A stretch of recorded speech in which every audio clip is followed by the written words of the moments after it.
Turn to 1 Thessalonians, if you will. This is going to kind of end our comfort series tonight. And we're going to look at first and second. We're going to kind of read the passages that deal with it and then come back to the first one because I think that's the main we're going to emphasis. But all of these will have something in it that kind of helps us with the word comfort. And to me, there's one that just kind of stands out. And I think this will help us. All right, so 1 Thessalonians, notice 2:11. This will be the first time it's actually the word comforted, not the word comfort, but we're going to look at these two little small books, two letters, but it has a lot of references to comfort in it. So notice here in chapter 2, verse 11, it says this, "As ye know how we exhorted and comforted and charged every one of you as a father doth his children." Now notice the comma, verse 12, "that ye would walk worthy of God." And I have underlined, "ye would walk worthy of God who hath called you unto his kingdom and glory." So we'll come back to that. But notice in verse 11, it's exhorted, comforted, and charged, which is kind of, you think of comfort, what that is, but charging and exhorting is kind of a strong push, if you please. All right, then notice, if you will, let's see here, same book there, chapter 3, verse 2.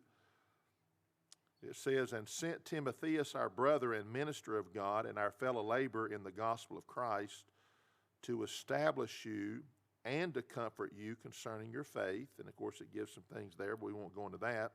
But again, Timothy was being used, and Paul says, "I'm going to send you to these Thessalonians, and part of your job will be there to establish and also to comfort." And you can do all that at the same time. Then notice verse 7. It says, "Therefore, brethren, we were comforted over you in all our affliction and distress by your faith." So here's kind of Paul saying we got comfort because when we were afflicted and we were distressed, we remembered how well, basically, we would say you're living for God. And to be quite honest with you, that's one of the things that helps me. If you can imagine if you was a pastor and you was trying to help people grow in the Lord and seemingly no one is moving spiritually. Now, what would you think? But when you hear of somebody give something has helped them and all of that, then that's encouraging because, Paul the Apostle, you think, well, he was such a super Christian, and yet he says, look, Holy Spirit used him to say, look, we were afflicted, we were distressed, but your faith, man, that, in verse 8, "For now we live if you stand fast in the Lord." So when people keep on living for God, that's greatly encouraging. There's no doubt about that, and comforting. Then notice, let's see here, chapter 4, verse 18. Chapter 4, verse 18.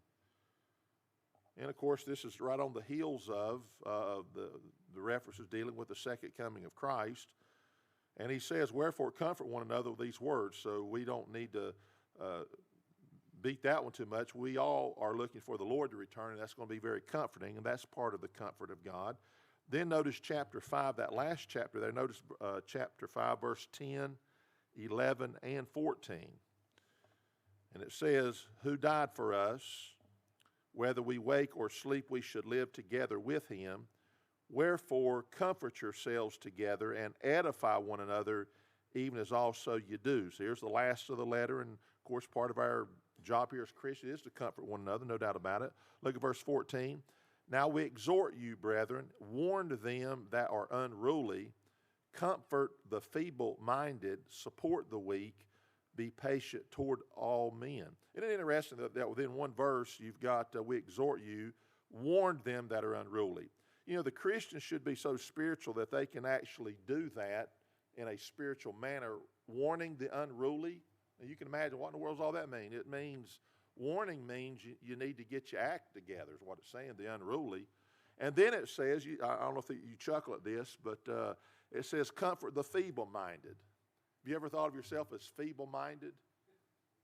Well, anyway, here's what it means, though. We say feeble-minded, and sometimes definitions probably might get lost in the way we use them, but it literally means faint-hearted or little-spirited. In other words, it means someone that may seemingly be always needing encouragement.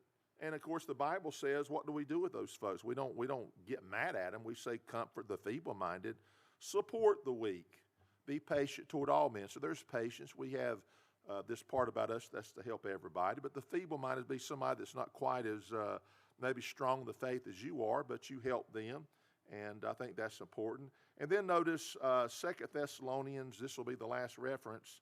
Notice chapter 2, verse 17. So this is the second letter to the same people, and there's going to be some things that would be similar in reminder. But then it says, comfort your hearts and establish you, or we would use the word establish, but there's the word establish, which means to strengthen, you in every good word and work. All right, she said, well, that's just part of the Christian life, comforting one another, encouraging, I get that. But go back to the first reference, which is 1 Thessalonians 2:11, and we're just going to kind of park right here. And this will be our summary, our ending of this series about comfort. And we won't go back and tell you all the things we preach, don't need to do that. But we are people that need comfort, there's no doubt about it. God is the God of all comfort. It comes from Him. Sometimes you get it directly from Him in your prayer life, in your Bible. It may be perhaps a sermon or a Bible study or something you read. It comes directly from God. Sometimes someone comes along and gives you comfort. We just read scriptures that say, hey, part of our job is to go to people and help them. Finding people that are discouraged. It don't take long. You can talk to somebody and you kind of get from the conversation they need a whole lot of help. I don't think Kimball and Cliff will mind me saying this, but they stuck around, and they're the last ones to leave. And Kimball's really having a tough time. She's dealing with her mom, just like many of you have dealt with people, and she's not discouraged, but she's very, very concerned, and especially when her mom just feels like it's maybe not going to get better, and you just kind of get tired of the fight. And you want to fight for them. You've been there. Come on, let's do it. And so, we try to do our part to comfort her and help her. And, of course, she said that Cliff is, what would she do without him? And that's a part of it. But ultimately, look here at this verse here. Look at chapter 2, verse 11. And let's see if we want to go back a little bit. Go back to verse 7. And then we'll come down to verse 11. It says, but we were gentle among you, even as a nurse cherisheth her children. I will say this about the book of Thessalonians. One of the reasons why the second coming of Christ is found in this book is because there were people like the Corinthian church and other churches, Galatian church or Galatians, where people would say, that's not so, you can't depend upon that. Corinthian church, someone said there is no resurrection. That stuff about people rising from the dead, that's a bunch of garbage. Well, imagine you kind of hear that and you think about your loved one and think, oh, someone told me I'll be able to see him again as a believer. Or the very fact that if Jesus didn't rise from the dead, even the book says in that chapter, then we're all kind of serving God in vain. Imagine me up here preaching about the resurrection and it really not being something that's so. And I'm just trying to pump people up and give you something to hang on to. I don't believe in doing that. I don't try to give people a false sense of anything. But you know what? The Bible says there is a resurrection, and it speaks of that.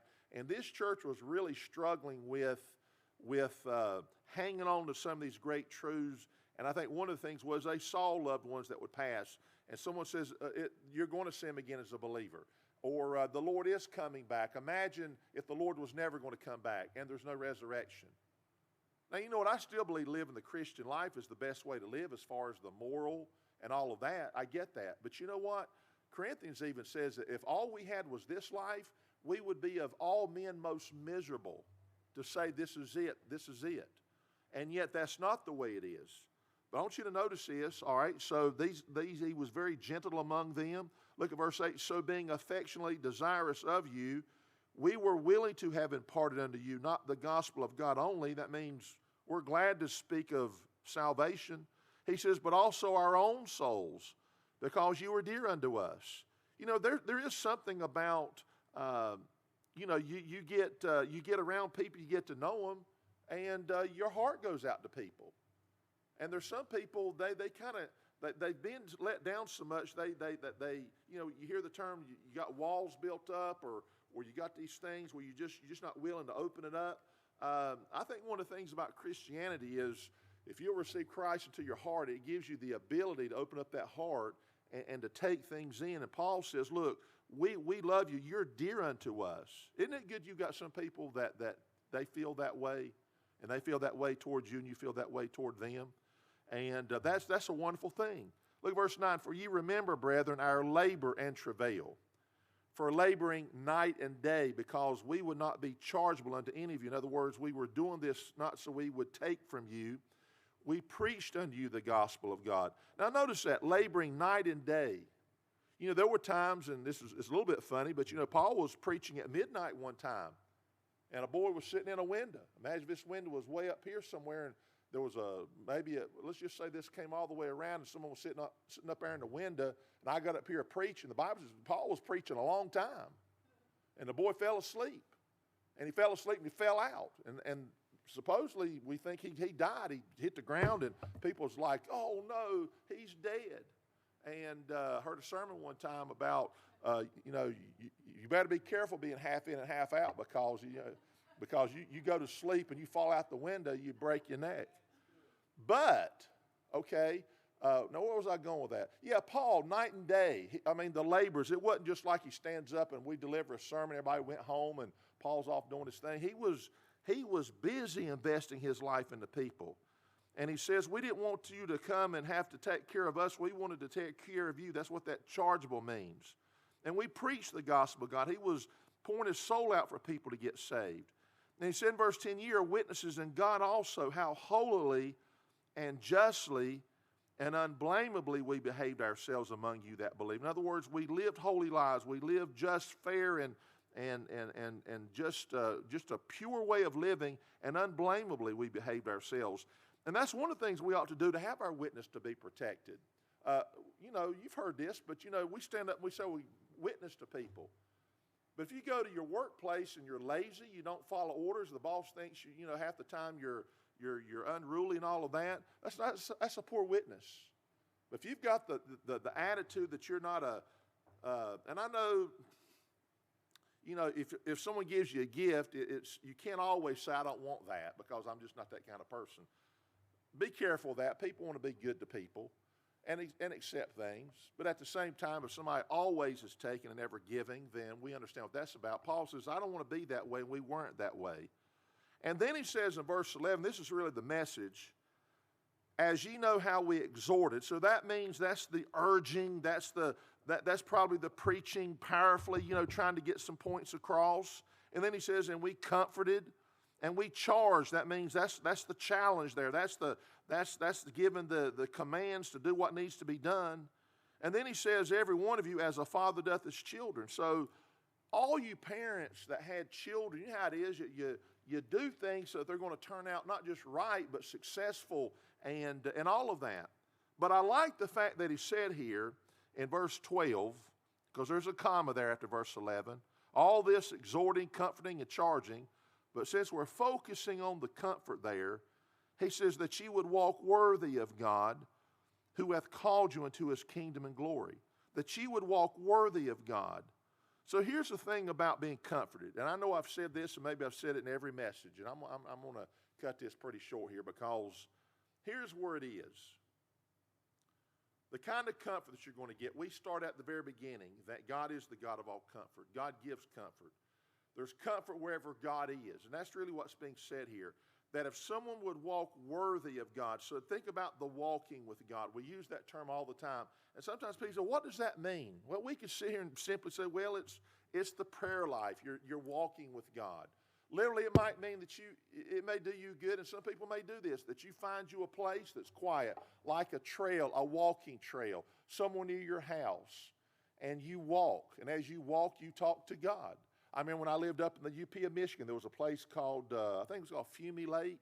Really huge. It was almost like if you committed to go around this thing was a huge like wilderness area, and there was bear up there in that area. You kind of got a little bit spooked with that, I guess, and you thought, man, if I commit here, it's a long ways. And I thought, good night, I'm gonna go ahead, but I would pray, and you'd use that place to pray, and you would walk with God.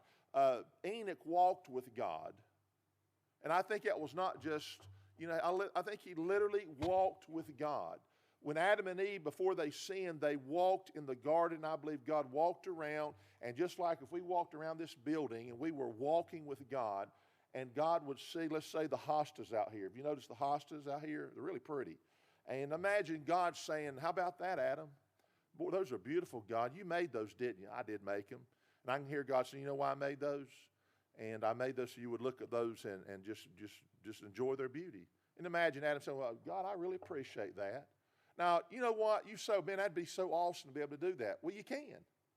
So you go to your house, you walk around your house, look in your house, anything that's of beauty and of value, say, God, thank you for giving me these things. Thank you for the people in my life. Thank you for the weather, the beautiful clouds. God, that's a concept. We look at the puffy clouds, and that could have not been. It could just rain, and to be no beauty in that. We see the moon, and we say, man, that's beautiful, God, that we've got a moon, the stars. And you say, that's kind of people pie in the sky thinking. No, it's not. We need to kind of just realize that God is in all these things. And there's a comfort that God is all around us. That's why when you come to church, you know what's comforting to me? It's not just I'm in a room with a bunch of people and God's somewhere out there somewhere, but we go meet God in our prayer. This is where God meets with us, folks. This is comforting to know that God is not here just because I'm a child of God and I have the Holy Spirit, but He promised a special comfort. And there's no shock in the fact that people that put themselves in the house of God and faithful to the things of God and steady seem to be the people that have the most comfort. Why is that? Because you're around God. You know, someone that's away from God, we use that term, away from God. Well, they don't have any comfort. They feel guilty when they're not living for God. If you're a child of God, now someone that's not saved, they don't feel guilty. And I'm not one of these walks around trying to judge everybody, but the truth is some people saved, some people's not. But somebody has no care to be in the house of God, don't want to be around God's people. You can just tell there's just something about that, and there's just a lack of comfort there. So Paul was saying, as I'm wrapping this up, he says, I want you to walk worthy of God, but to walk worthy of God, you have to have a walk with God. And he says, look, I'm exhorting you to have a walk worthy of God. He's called you, and we get all of that. But the wonderful thing is when you're with God, you're comforted. So when Adam and Eve sinned, here's what happened. They were used to walking with God. And imagine the comfort that Eve would say to Adam, I guess it's about time for the Lord to come down here and talk with us. He'll be here in a little bit. The Bible said the cool of the day. How many times have you grown up and on a day just like today, and this is something that I remember as a kid over where we live now, okay? And I remember it'd get to the cool of the day as a rule in the afternoon toward evening, work's done, and it starts to cool down, especially in the day when people didn't have the air conditions. And a lot of times, this is the way it was with us. Hey, you go into the house at 5 o'clock with no air conditioning, it's hot.